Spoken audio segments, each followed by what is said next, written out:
ଆତ୍ମନିର୍ଭରଶୀଳତା ନେଇ ଆମ ପ୍ରଜ୍ଞାପନ ମେଢ଼ ସୁଦୃଶ୍ୟ ଦିଲ୍ଲୀର ସର୍ବଭାରତୀୟ ସାଧାରଣତନ୍ତ୍ର ଦିବସ ସମାରୋହରେ ସାମିଲ ହୋଇଛି। ବର୍ତ୍ତମାନ ଆମ ରାଜ୍ୟର ପ୍ରଜ୍ଞାପନ ମେଢ଼କୁ ଆମେ ସ୍ୱାଗତ ଜଣାଇବା ଆପଣମାନଙ୍କ କରତାଳି ମଧ୍ୟ। ବିକଶିତ ଭାରତ ପାଇଁ ବିକଶିତ ଓଡ଼ିଶାର ନିର୍ମାଣ ହେଉଛି ଓଡ଼ିଶା ସରକାରଙ୍କର ପ୍ରାଥମିକତା।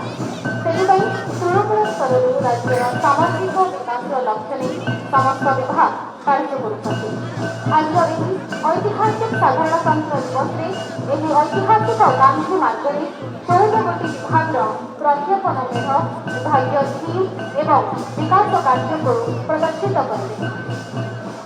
ଏହି କ୍ରମରେ ମହାତ୍ମା ଗାନ୍ଧୀ ମାର୍ଗରେ ଅଭିବାଦନ ମଞ୍ଚ ନିକଟକୁ ଆଗେଇ ଆସୁଛନ୍ତି କୃଷି ଓ କୃଷକ ସଶକ୍ତିକରଣ ବିଭାଗର ପ୍ରଜ୍ଞାପନ ମେଢ଼। ସମସ୍ତଙ୍କୁ ଜୋରଦାର କରତାଳି ଦେବାକୁ ଆମେ ଅନୁରୋଧ କରିବୁ। ଶ୍ରୀଅନ୍ନ ଅଭିଯାନ ଅମୃତ ଅନ୍ନ କାର୍ଯ୍ୟକ୍ରମକୁ ନେଇ ଏହି ପ୍ରଜ୍ଞାପନ ମେଢ଼କୁ ପ୍ରସ୍ତୁତ କରାଯାଇଛି। ଶ୍ରୀଅନ୍ନ ଅଭିଯାନ ହେଉଛି ଏକ ରାଜ୍ୟସ୍ତରୀୟ ଯୋଜନା ଯାହାର ମୂଳ ଲକ୍ଷ୍ୟ ହେଉଛି ମାଣ୍ଡିଆ ଏବଂ କ୍ଷୁଦ୍ର ଶସ୍ୟର ଉତ୍ପାଦନ ସଂଗ୍ରହ ଏବଂ ବ୍ୟବହାରକୁ ବୃଦ୍ଧି କରିବା, ଯାହାଦ୍ୱାରା ଓଡ଼ିଶାକୁ ଭାରତର ମିଲେଟ୍ ହବ୍ ଭାବରେ ପ୍ରତିଷ୍ଠିତ କରାଯାଇପାରିବ। ଶ୍ରୀଅନ୍ନ ଅଭିଯାନର ଉଦ୍ଦେଶ୍ୟ ହେଉଛି ଓଡ଼ିଶାର ବର୍ଷ ନିର୍ଭରଶୀଳ ଅଞ୍ଚଳର କ୍ଷୁଦ୍ର ଏବଂ ନାମମାତ୍ର ଚାଷୀଙ୍କୁ ସ୍ଥାୟୀ ମିଲେଟ୍ ଚାଷ ମାଧ୍ୟମରେ ସେମାନଙ୍କ ଜୀବନରେ ଉନ୍ନତି ଆଣିବା। ଏହି କାର୍ଯ୍ୟକ୍ରମ ରାଜ୍ୟର ସମସ୍ତ 30 ଗୋଟି ଜିଲ୍ଲାରେ 177ଟି ବ୍ଲକରେ କାର୍ଯ୍ୟକାରୀ କରାଯାଉଛି।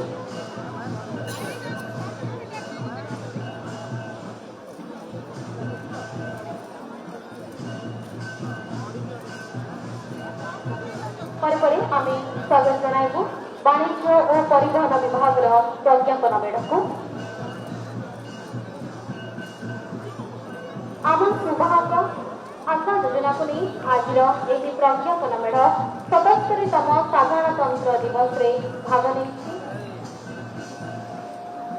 ମୁଖ୍ୟମନ୍ତ୍ରୀ ବସ୍ ସେବା ମାଧ୍ୟମରେ ମହିଳାମାନେ ଆଜି ସଡ଼କ ପଥର ସାରଥୀ ସାଜୁଛନ୍ତି।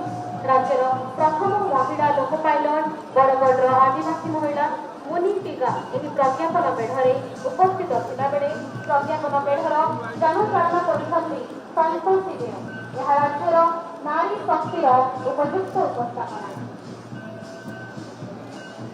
ଆତ୍ମନିର୍ଭର ମହିଳା ସୁଭା କାର୍ଯ୍ୟକ୍ରମ ସେମାନଙ୍କୁ ଆର୍ଥିକ ସହାୟତା ଓ ପ୍ରୋତ୍ସାହନ ପ୍ରଦାନ କରି ସଫଳ ଟ୍ୟାକ୍ସି ଉଦ୍ୟୋଗ କରିଛନ୍ତି। ମହିଳାଙ୍କ ଏହି ସହଭାଗିତା ନୂତନ ଓଡ଼ିଶାର ପରିଚୟ ପ୍ରଦାନ କରୁଛି। ପରବର୍ତ୍ତୀ ପ୍ରଜ୍ଞାପନ ମେଢ଼ ଓଡ଼ିଶା ସରକାରଙ୍କ ଶକ୍ତି ବିଭାଗର ଯାହାର ଥିମ୍ ରହିଛି PM ସୂର୍ଯ୍ୟଘର ମୁଫ୍ତ ବିଜୁଳି ଯୋଜନା। ଓଡ଼ିଶାର ସ୍ୱଚ୍ଛ ସୁଲଭ ଏବଂ ସ୍ୱୟଂ ଉତ୍ପାଦିତ ସବୁଜ ଶକ୍ତି ପ୍ରତି ରାଜ୍ୟରେ ପ୍ରତିବଦ୍ଧତା ଦର୍ଶାଉଛି। ଛାତ ଉପରେ ସୋଲାର ପ୍ୟାନେଲ ସ୍ଥାପନ କରି ସୌରଶକ୍ତି ଉତ୍ପାଦନ ସମ୍ବନ୍ଧୀୟ 360 ଡିଗ୍ରୀ ଏହି ମେଢ଼ରେ ପ୍ରଦର୍ଶିତ କରାଯାଇଛି। PM ସୂର୍ଯ୍ୟଘର ମୁଫ୍ତ ବିଜୁଳି ଯୋଜନା UL ମଡ଼େଲକୁ ବଡ଼ ସୁନ୍ଦର ଭାବରେ ପ୍ରଦର୍ଶିତ କରାଯାଇଛି। ସୌରଶକ୍ତି ଚାଲୁଥିବା ଘର, ସ୍ମାର୍ଟ ଉର୍ଜା ପ୍ରଣାଳୀ, ବିଦ୍ୟୁତ୍ ବିଲ୍ ଉପଭୋଗ କରୁଥିବା ଉପଭୋକ୍ତାଙ୍କ ଖୁସି ଏଥିରେ ପ୍ରଦର୍ଶିତ କରାଯାଇଛି। ବିକଶିତ ଓଡ଼ିଶା ବିକଶିତ ଭାରତ ଦିଗରେ ଶକ୍ତି ବିଭାଗର ଏହି ପ୍ରଜ୍ଞାପନ ମେଢ଼ ବର୍ତ୍ତମାନ ମୁଖ୍ୟ ଅତିଥିଙ୍କୁ ଅଭିବାଦନ ଜଣାଇ ଆଗକୁ ବଢ଼ୁଛନ୍ତି। ତାଙ୍କ ପରେ ମତ୍ସ୍ୟ ଓ ପ୍ରାଣୀ ସମ୍ପଦ ବିଭାଗର ମେଢ଼ ଯାହାର ଥିମ୍ ରହିଛି ମୁଖ୍ୟମନ୍ତ୍ରୀ କାମଧେନୁ ଯୋଜନା। ମୁଖ୍ୟମନ୍ତ୍ରୀ କାମଧେନୁ ଯୋଜନା ରାଜ୍ୟରେ ଦୁଗ୍ଧ ଉତ୍ପାଦନ ବୃଦ୍ଧି, କ୍ଷୁଦ୍ର ଓ ମଧ୍ୟମ ଗୋପାଳକଙ୍କର ଆୟ ବୃଦ୍ଧି ଏବଂ ଜୀବିକାକୁ ସୁଦୃଢ଼ କରିବା ଲକ୍ଷ୍ୟରେ 1423 କୋଟି ଟଙ୍କା ବ୍ୟୟର ଅଟକଳ ରଖାଯାଇଛି। ବିକଶିତ ଓଡ଼ିଶା 2036 ଓ ବିକଶିତ ଭାରତ 2047 ସହ ସମନ୍ୱୟ ରକ୍ଷା କରି ଏହି ଯୋଜନା ରାଜ୍ୟରେ ଶ୍ୱେତ ବିପ୍ଳବକୁ ସଶକ୍ତ କରୁଛି। ମତ୍ସ୍ୟ ପ୍ରାଣୀ ସମ୍ପଦ ବିଭାଗର ଖୁବ୍ ସୁନ୍ଦର ମେଢ଼ ବର୍ତ୍ତମାନ ମୁଖ୍ୟ ମଞ୍ଚ ସମ୍ମୁଖରେ ମାନ୍ୟବର ରାଜ୍ୟପାଳ ମହୋଦୟଙ୍କୁ ଅଭିବାଦନ ଜଣାଇ ମହାତ୍ମା ଗାନ୍ଧୀ ମାର୍ଗରେ ଅଗ୍ରଗାମୀ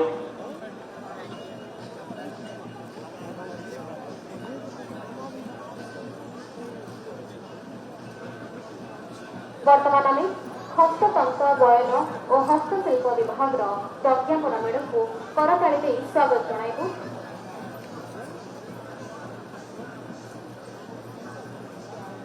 ହସ୍ତତନ୍ତ ବୟନ ଓ ହସ୍ତଶିଳ୍ପ ବିଭାଗ ଦ୍ୱାରା ପ୍ରସ୍ତୁତ ପ୍ରଜ୍ଞାପନ ମେଢ଼ର ଥିମ୍ ରହିଛି ରେଶମ ଓଡ଼ିଶା।